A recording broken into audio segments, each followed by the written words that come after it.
Greetings! Welcome back to Pink Oddbird. It is Fly the Coop Friday. Back with another episode. Today we're focusing on scraps, and that could include scraps of paper, scraps of fabric, paper you've been hoarding, saving, don't know what to do with. We're going to figure it out. So let's get started. All right, to get started, you want to pick a piece of paper. Doesn't matter if it's a scrap, a whole piece. Just figure out what direction you want it to go in, because that's going to determine like the print or design and what shows on your paper when we make these tassels. So as I said before, we are making fabric and paper tassels. I did a bit of searching, and apparently last year paper tassels were really popular. So I just did a couple of brief searches, and I did finally settle in on one tutorial. So I will link to her tutorial in the description box below, because this isn't really a tutorial. It's just kind of like my spin on what was already out there, because I needed to find a way to use some paper that I have a lot of and some fabric scraps. So as you can see here, what I've done is I tore the bottom of this paper because to not have like a straight edge. If you go back and look at paper tassels, a lot of them are like really straight and precise. So to put my own spin on what was already out there, one twist that I wanted to try was making the papers more jaggedy at the bottom to give it a little bit more of a rustic look.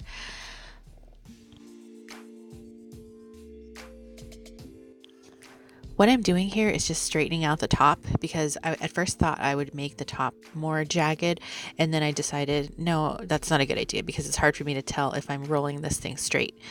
So when I was looking through YouTube, I didn't look obviously at every single tutorial, but I didn't really come across any that had incorporated any fabric scraps. So what I'm doing here is putting a bit of fabric onto this paper tassel as well, so that it'll be incorporated with both elements. Because if you're anything like me, then you also you know, when you're making a journal, you have a sliver of fabric and then you throw it in the trash can, and then you're like, no, I can't throw it away. But to me, to justify fishing it out of the trash can, I have to find something to do with it. So I kind of thought it would be neat to incorporate the fabric with the paper. And of course, as always, if you have seen anyone else do this particular method, let me know, and I will be more than happy to give some credits in the description box below.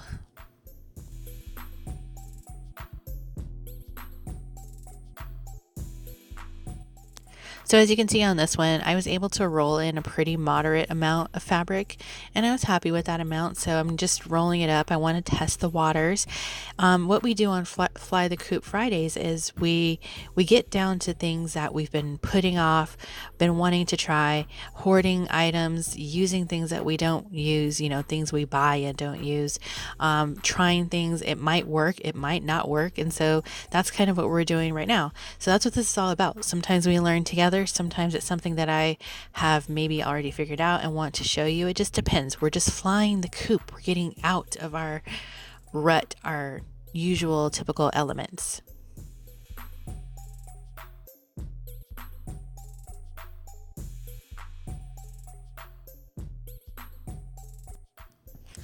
So as you can see, I'm happy with this. I like that you can see the little bits of fabric peeking through, but I kind of feel like I want more.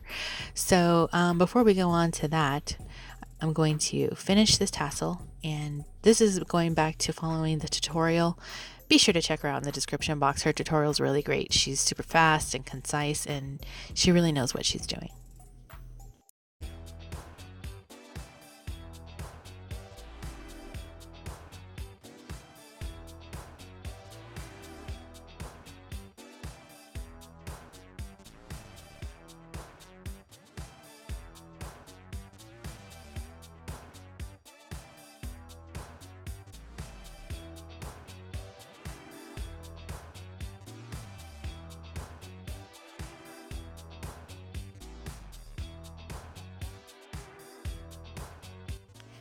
And again, sometimes there are things that you have to do that are really perfect and precise. A lot of times, like, things don't always have to be 100% perfect. Like, to me, what I always say is it gives it character. If I'm doing something where I want to measure it and it needs to actually be really precise, I will do it. But otherwise, I kind of just like to be free. Like, I don't want a bunch of rules. I just want to, have some mindless activities to do sometimes. And this is one of those.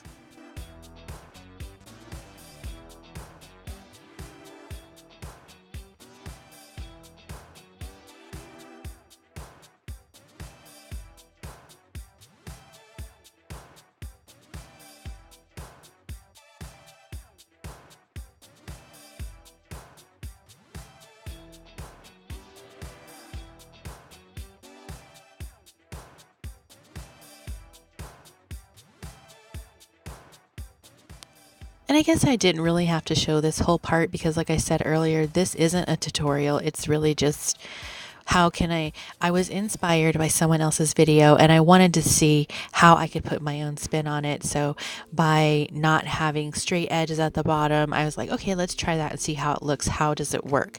By adding fabric to this, okay, let's see, does fabric work well in this? That to me is what's called being inspired by someone. So, you know, I just wanted to come and try it and see what I could do to put my own spin on it since I was inspired by her video. And I love these. They're so cute.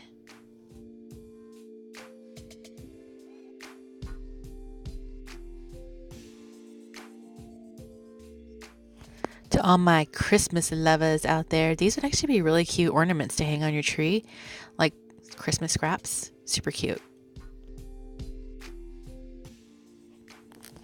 All right, I want to try this one more time.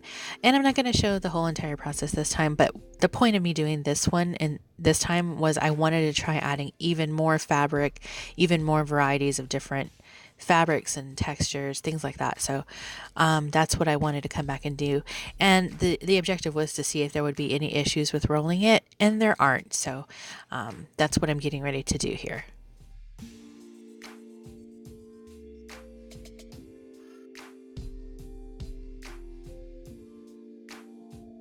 All right, just trimming off the edges here. In the end, I'd say I love the look of the more fabric to paper ratio as well as the more paper to fabric ratio. They're both really pretty. So you guys break out your scraps, fabric and paper, try these out. Let me know if you do. Do you think it was a success or not? Stay tuned for more. Until next time, toodaloo.